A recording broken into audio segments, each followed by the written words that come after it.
Inanna returns. Part 2 of the book, Melinar and the Multidimensional Selves. Chapter 1, The Red Shoes. The year is 1994. The location, planet Earth, New York City, the Upper West Side.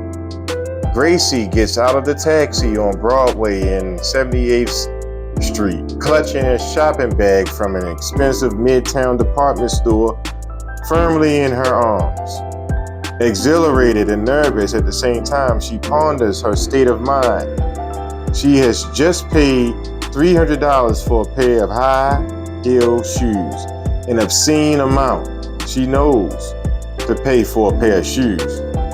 After years of meditating and seeking truth, traveling all over the world and looking for answers in thousands of books, here she is standing on the mean streets of New York, gripping a pair of red high-heeled shoes, which cost enough to feed a family of 6 for a year in some third world country. A loudly moaning voice enters Gracie's awareness. She turns to see a young woman slouched over on concrete steps. She is shabbily dressed, dirty and visibly distraught. Her face is bruised.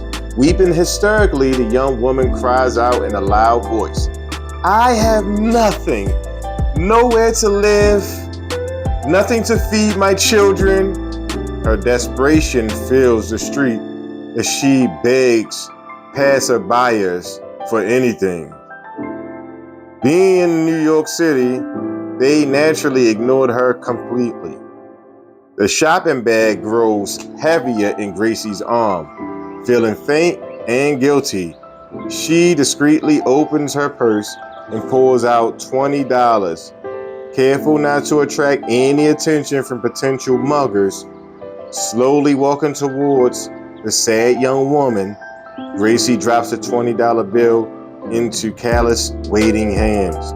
Screaming at the top of her powerful lungs, the woman jumps to her feet. $20? My God, this woman gave me $20. Every person hearing range stops and looks at Gracie and the woman. Gracie knows that if she remains there for one more minute, she will be mobbed by desperate souls begging her for more money.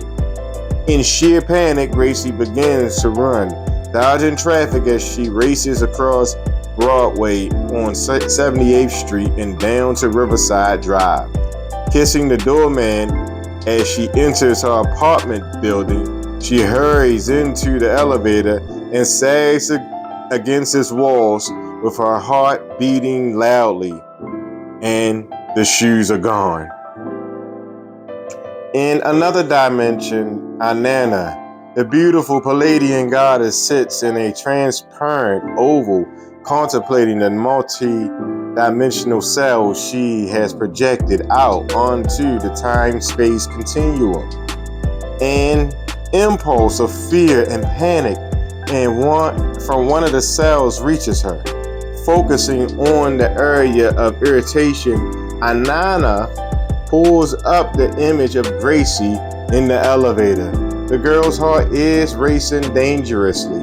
Perhaps a little soothing is necessary. Gracie hears a familiar voice in her mind.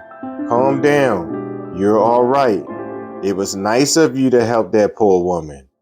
Breathe deeply and calm yourself." Gracie begins to cry as she opens the door of her apartment.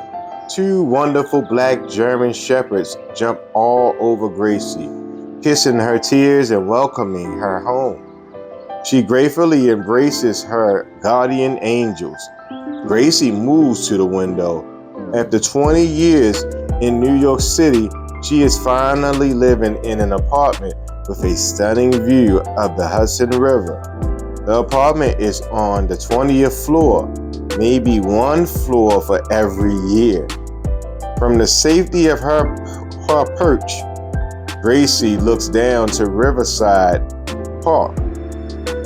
It is spring and the cherry blossoms are in full bloom. The beauty is deceiving, shrouding the cardboard boxes hidden behind the trees and shrubs, the homes of so many homeless. From this view, she can clearly see them. I can't take it anymore. I can't bear to feel so helpless against such overwhelming despair. She remembers the man who lives in the park all winter, covering himself with newspapers to keep himself warm. In mutual fear, their eyes have met more than once. His eyes expressed his isolation and pain, penetrated the depths of her soul, and left her feeling utterly helpless. The pain of the city is more than she can witness. Gracie dreams of mountains in the Pacific Northwest, of cedar forests and clean water. Hugging her dogs, she vows to pack up and leave the city, which for her has become an empty promise. Inanna relaxes knowing that Gracie has received the images of the mountain sanctuary and has taken them into her being. Soon Gracie will be alone on Lost Mountain with only the stars, without the chaos of the city.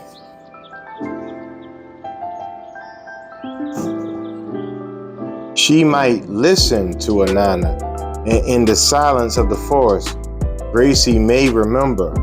Perhaps this one will do better than the others. Perhaps this one will activate the recessive genes and be able to collect the other cells who are lost in their belief systems. Perhaps this young woman will succeed where the others have failed.